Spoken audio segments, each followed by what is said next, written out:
Hi, my name is Tom Pryor, and I'm a resident acting company member of Classical Theater Company. Been an actor in Houston for many, many years.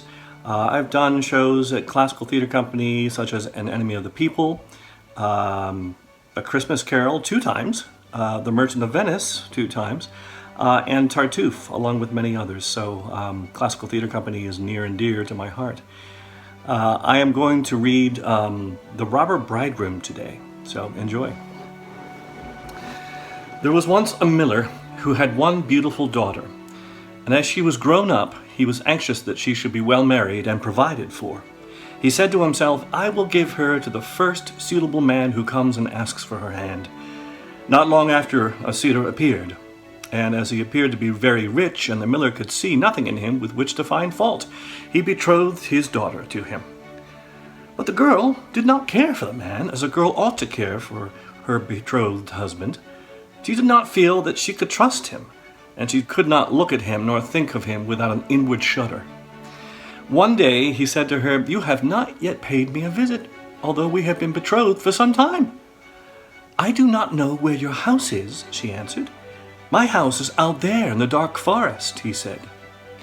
She tried to excuse herself by saying that she would not be able to find the way thither. Her betrothed only replied, "You must come and see me next Sunday.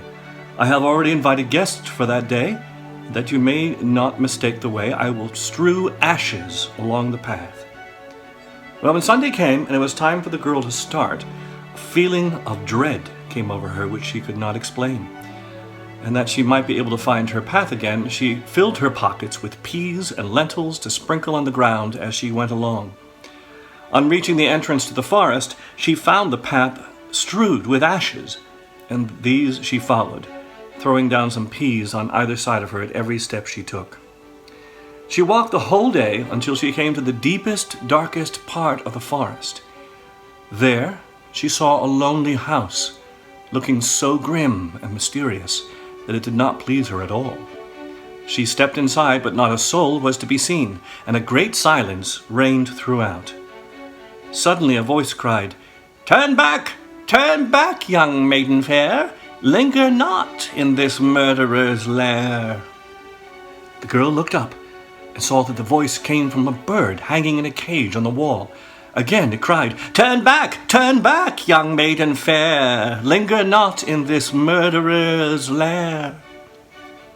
The girl passed on, going from room to room of the house, but they were all empty, and still she saw no one. At last she came to the cellar, and there sat a very, very old woman who could not keep her head from shaking. "Can you tell me," asked the girl, "if my betrothed husband lives here?" "Ah, you poor child," answered the old woman. "What's a place for you to come to? This is a murderer's den. You think yourself a promised bride, and that your marriage will soon take place, but it is with death that you will keep your marriage feast. Look, do you see that large cauldron of water which I am obliged to keep on the fire? As soon as they have you in their power, they will kill you without mercy, and cook and eat you, for they are eaters of men.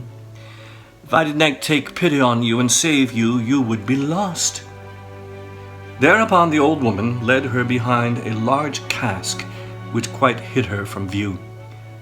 "Keep as still as a mouse," she said. "Do not move or speak, or it will be all over with you. Tonight, when the robbers are all asleep, we will flee together. I have long been waiting for an opportunity to escape." The words were hardly out of her mouth when the godless crew returned, dragging another young girl along with them. They were all drunk, paid no heed to her cries and lamentations. They gave her wine to drink, 3 glasses full, one of white wine, one of red, and one of yellow, and with that her heart gave way and she died. Then they tore off her dainty clothing, laid her on a table, and cut her beautiful body into pieces and sprinkled salt upon it. The poor betrothed girl crouched, trembling and shuddering behind the cask, for she saw what a terrible fate had been intended for her by the robbers. One of them now noticed a gold ring still remaining on the little finger of the murdered girl. and as he could not draw it off easily, he took a hatchet and cut off the finger. But the finger sprang into the air and fell behind the cask into the lap of the girl who was hiding there. The robber took a light and began looking for it, but he could not find it. "Have you looked behind the large cask?" said one of the others. But the old woman called out, "Come and eat your suppers, and let the thing be till tomorrow. The finger won't run away." "The old woman is right," said the robbers. They ceased looking for the finger and sat down. The old woman then mixed a sleeping draught with her wine, and before long they were all lying on the floor of the cellar, fast asleep and snoring. As soon as the girl was assured of this, she came from behind the cask. She was obliged to step over the bodies of the sleepers who were lying close together, and every moment she was filled with renewed dread lest she should awaken them. But God helped her, so that she passed safely over them, and then she and the old woman went upstairs, opened the door, and hastened as fast as they could from the murderer's den. They found the ashes scattered by the wind, but the peas and lentils had sprouted and grown sufficiently above the ground to guide them in the moonlight along the path. All night long they walked, and it was morning before they reached the mill. Then the girl told her father all that happened. The day came that had been fixed for the marriage. The bridegroom arrived, and also a large company of guests, for the miller had taken care to invite all his friends and relations. As they sat at the feast, each guest in turn was asked to tell a tale. The bride sat still and did not say a word. "And you, my love," said the bridegroom, turning to her, "is there no tale you know? Tell us something." I will tell you a dream, then," said the bride. "I went alone through a forest, and came at last to a house. Not a soul could I find within, but a bird that was hanging in a cage on the wall cried, 'Turn back, young maiden fair, linger not in this murderer's lair.'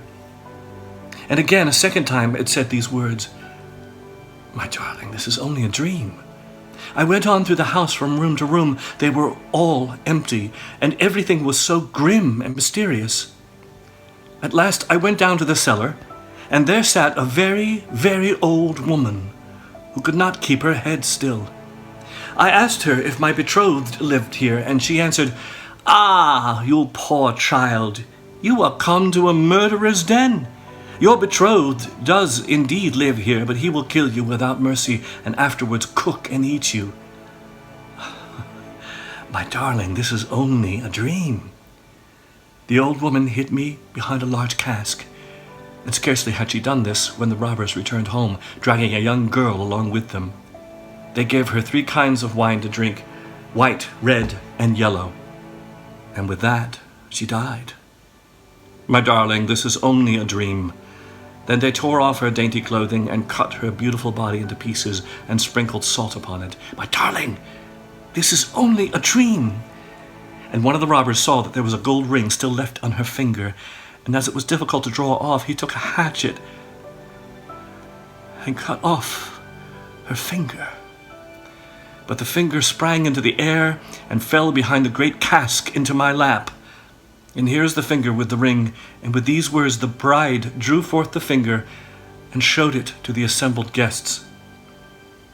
The bridegroom, who during this recital had grown deadly pale, up and tried to escape, but the guests seized him and held him fast. They delivered him up to justice, and he and all his murderous band were condemned to death for their wicked deeds. Thank you.